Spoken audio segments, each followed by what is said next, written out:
my name is Anthony with Flux Pumps USA, and today we're going to go over the individual components and the startup procedures for the ViscoFlux Mobile.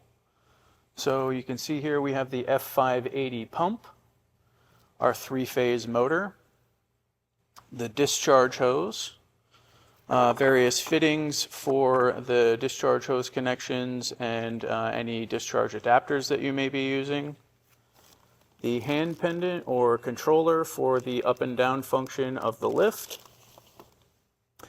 the charger for the lift. This is the follower plate. The metal components here is the actual follower plate itself, along with the rubber wiper seal. Included with this is the small and large tri-clamp O-rings. The larger one is for the pump inlet, and the smaller one is for the air inlet and respective clamps. Here we have the lift itself. This is the ViscoFlux Mobile S mobile chassis. The on-off controls, power switch here. The air line, which will be used to help remove the follower plate from the drum once the product has been evacuated. Your power cable.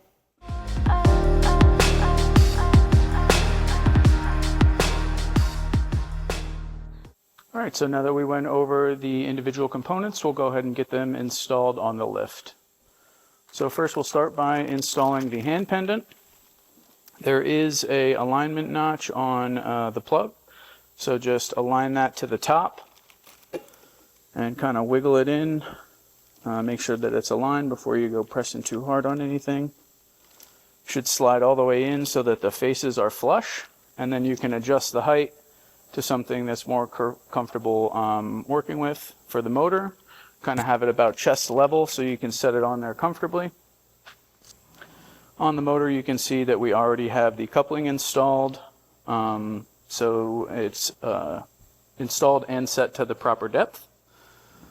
So we'll take the motor, install it up here on the lift, and then we can use the pendant to kind of be able to get underneath of it and be able to see where the bolt holes line up.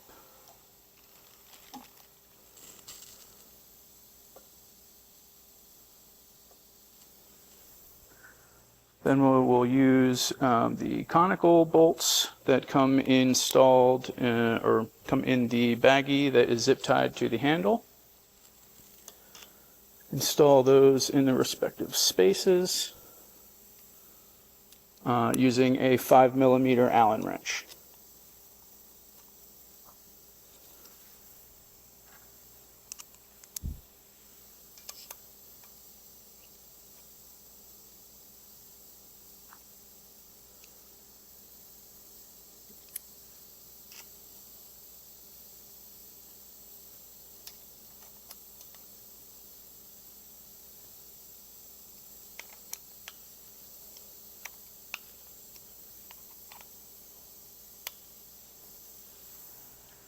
You can then take the shorter bolts that come zip tied to the pump flange, and you can just thread them in one or two threads and leave them hanging. I'll explain a little bit more about that in just a second.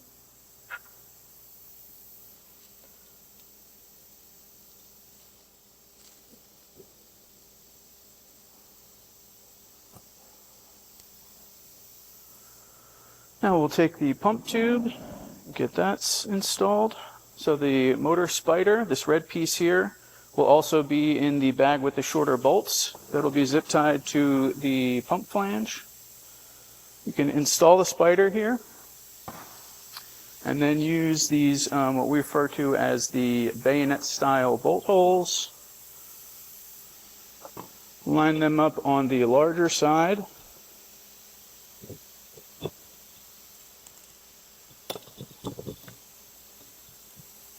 See if we can get the motor coupling to align itself. Just give it a couple wiggles.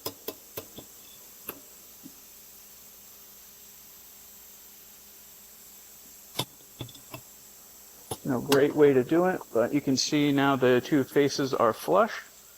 So then we will rotate the tube onto the smaller side, and then we can run these bolts up.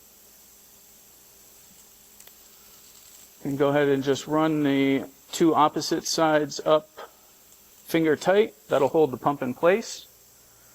And then take a 13mm wrench and tighten the bolt holes, or the bolts.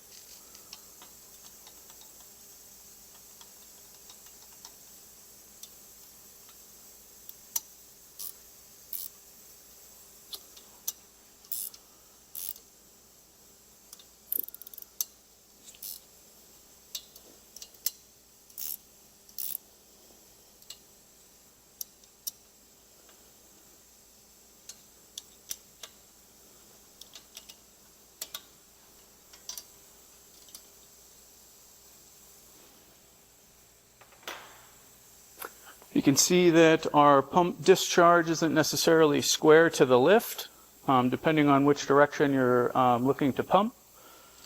You could just loosen this bottom tri-clamp here, and that would allow you to rotate the discharge of tube on the pump tube whichever direction. For this case, we'll just make it go straight. And don't forget to tighten that clamp back up. So now that we have the pump and motor installed, we'll go ahead and connect the follower plate to the pump inlet. So we'll take our chassis around. This will help if you have something that you can have this set on, whether it be the top of the drum you're about to unload or a table, really anything. You could also do it on the ground if you have it elevated a little bit, but you're going to lift the pump up high enough to whatever you're taking the follower plate off of so that it will clear. Bring it forward. And then you can kind of manually move the follower plate around until you have these lined up. Slowly lower it down.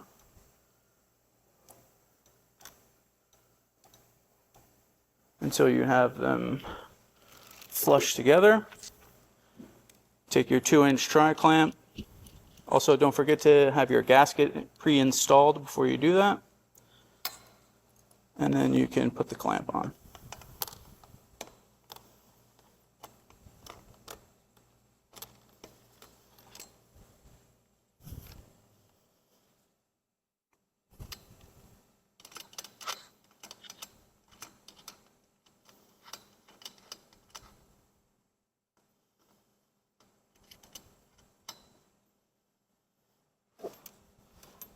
And then as you're doing this, you'll want to align the air inlet either closest to the pump lift or right justified so that you can attach the air line to the tri-clamp.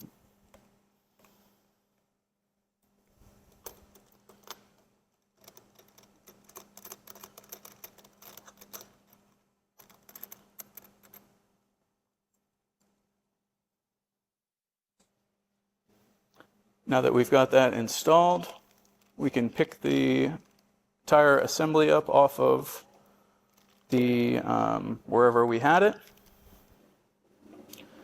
roll it out of the way, and lower that back down so that we can connect the discharge hose. And rotated this pump here, so straighten that back out, didn't have it tight enough. So we can now take the discharge hose,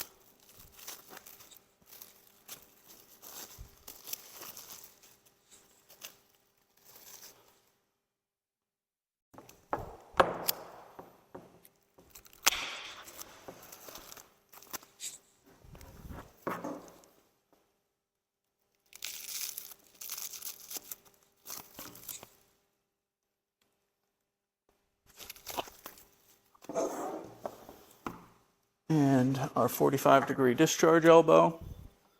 We use this so that there's not as harsh of an angle, so the hose doesn't fatigue over time. 2-inch tri-clamp gasket, 45-degree elbow, and our tri-clamp.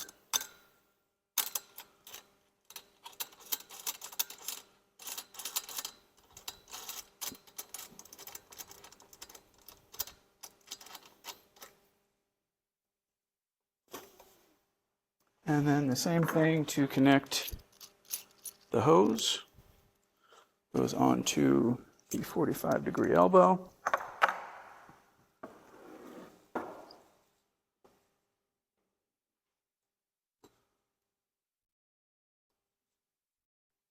Once we have that lined up, we can go ahead and put our clamp on.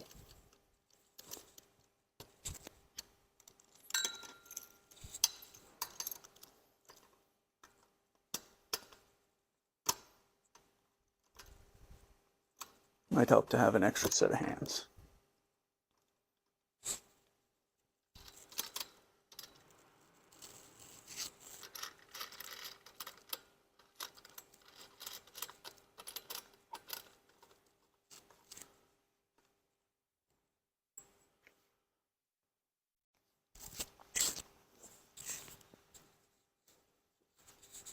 And now we are ready to unload some product.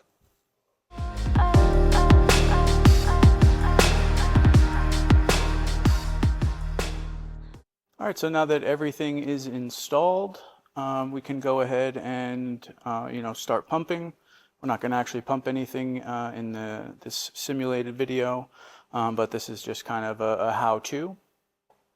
Also, it didn't cover any of the electronic wiring. That'll have to be wired by your electrician. Power into the motor will be this gray wire here.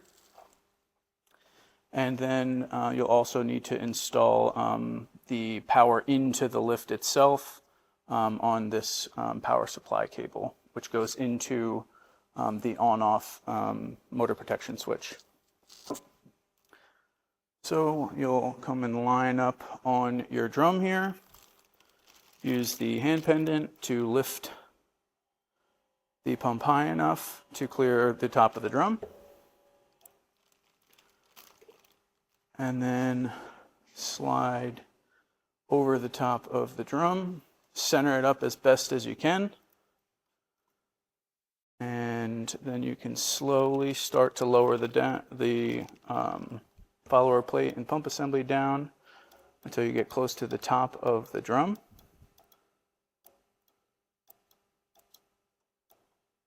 And then you will want to open these valve, or the valve here, to allow, so you'll either have an airline hooked up depending on which you're doing. Right now, we will not need the air in.